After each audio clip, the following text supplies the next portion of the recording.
Donc c'est mon match sur Robert Gardos à la qualif olympique de Nantes. En fait, il y avait un système de poule au début, il fallait terminer dans les deux premiers. Et après, il y a un système d'élimination directe. En fait, il faut faire dans les 4 premiers le vendredi, dans les 4 premiers le samedi ou dans les 3 premiers le dimanche pour se qualifier à Pékin. Et donc là, on est sur la journée du vendredi, c'est le match des demi-finales. Donc sur Gardos, c'est un joueur que j'ai joué relativement souvent sur les 3-4 dernières années et que j'ai battu notamment la dernière fois en Coupe d'Europe à Grenade.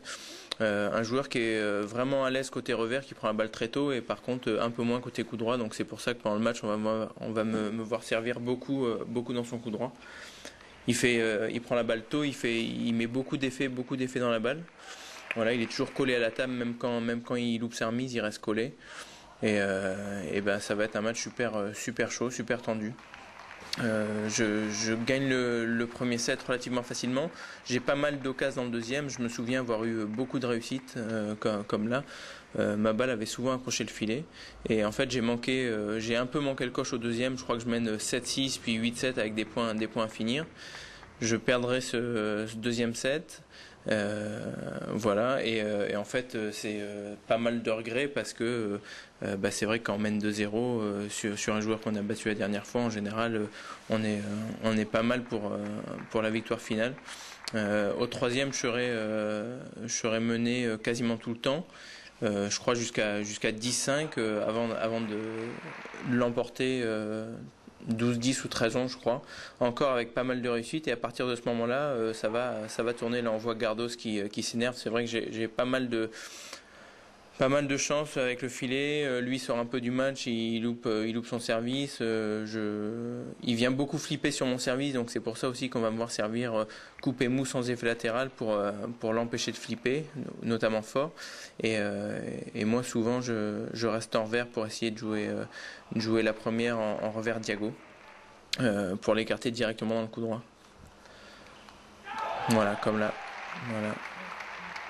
C'était sympa ça, cette image de tout le clan français. Ça faisait longtemps qu'on n'avait pas tous été unis comme ça sur une compète, que ce soit sur un championnat du monde, championnat d'Europe. Il y avait les jeunes de l'ITSEM qui étaient là avec nous. Ça avait un côté vraiment sympa d'être tous ensemble. On sentait vraiment qu'il y avait une unité pour aller chercher cette qualif de Patrick, Damien et moi à Pékin. Voilà, là c'est la fin du deuxième, donc il s'en sort vraiment bien. Et là c'est le début du troisième, donc il y a un partout, 5-1 pour lui, 5-2. Et c'est cette là en fait où je vais être mené d'un wagon avant de revenir et de l'emporter en faisant un petit peu la taupe, ce qui n'est pas mon habitude. Là c'est un sacré pivot, un peu comme Philou à Barcelone après un bloc du revers en ligne. Alors il change au service, il a son service où il lance la balle pas trop haut et un autre où il la lance beaucoup plus haut, où il met beaucoup plus d'effets. Et en fait il joue beaucoup là-dessus et sur le rythme du service. Voilà, j'étais mené 10-5, donc 10-6, là direct je reviens, il y a 11-10 pour moi, là je loupe mon plongeon, 11 partout. Là on se retrouve à 2-1 pour moi, donc j'ai bien gagné le set après avoir été mené 10-5 et 6-5 pour lui. Et toujours son petit revers avec pas mal d'effets, 19 pour lui, donc encore là un set serré, et là je passe à côté du service de rebond alors que je l'attendais. Souvent en fin de set, quand il y a un joueur qui change de service, on peut s'attendre à ce qu'il sorte. C'est jamais facile de l'exécuter la première fois parfaitement, surtout en fin de set. Et là, je le savais, je l'attendais, et j'ai voulu jouer un peu trop fort dessus. Donc voilà, là c'est le début du septième. On est à 3 partout, je mène 1-0. Et là, je vais relativement bien partir, avec encore pas mal de réussite sur ce point. 2-0 pour moi, et je vais mener jusqu'à 5-1 sur ce début de set. Là, il y a 2-1. Je me souviens avoir mené 5-1. Là, Yalet, l'arbitre l'a vu tout de suite. On a continué à jouer. On n'avait pas vu l'arbitre qui avait levé la main.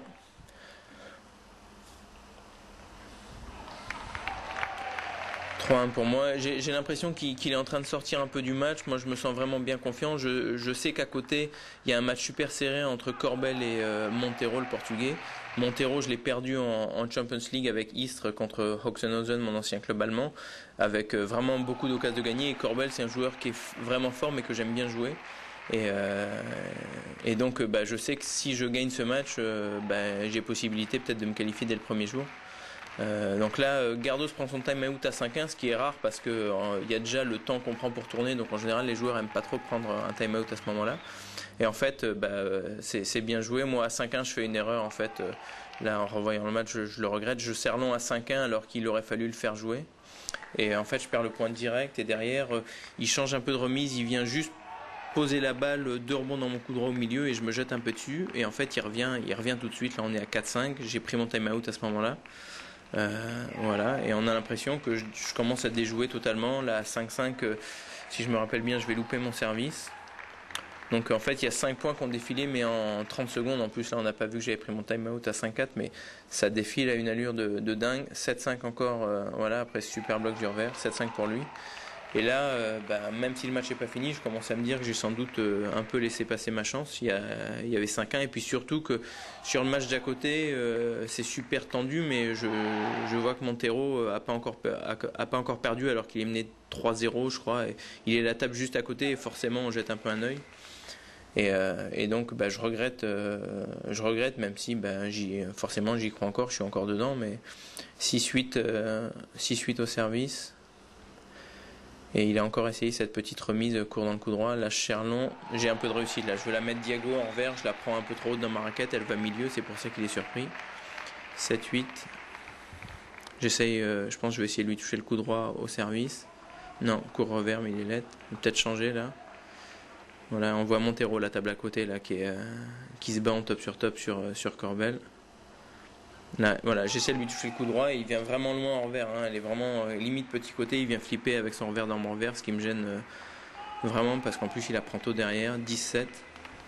Et là, ça va être un peu le scénario catastrophe parce que Patrick a perdu, je crois, juste avant. Et Damien perdra aussi ou a perdu sur Lindquist avec un filet sur la dernière balle, 11-9 à la belle. Et moi, après avoir mené 5-1, je vais aussi venir mourir à 11-9 à la belle sur un filet. Et c'est vrai qu'on a eu l'impression que c'était une journée, enfin c'était pas qu'une impression, c'était une journée noire. Et là, sacré point sauvé là, pour sauver la deuxième balle de match. Et en fait, on a eu peur que ça soit comme ça tout le week-end et on s'est dit, en général, quand une compète part comme ça, c'est vrai que c'est pas de bon augure et finalement, l'avenir nous prouvera le contraire. Et là, voilà, la balle qui accroche le filet et je peux pas la tirer. Et là, on voit qu'il regarde un peu le ciel. Alors, il s'en est sorti juste avant par miracle sur Christian Sus. Là, il s'en sort un peu par miracle aussi, un peu moins, mais voilà. Alors, je sais pas si il a eu un souci ou si remercie Dieu ou quoi d'avoir gratté la dernière, mais enfin voilà. Donc, c'est reparti pour un tour le samedi.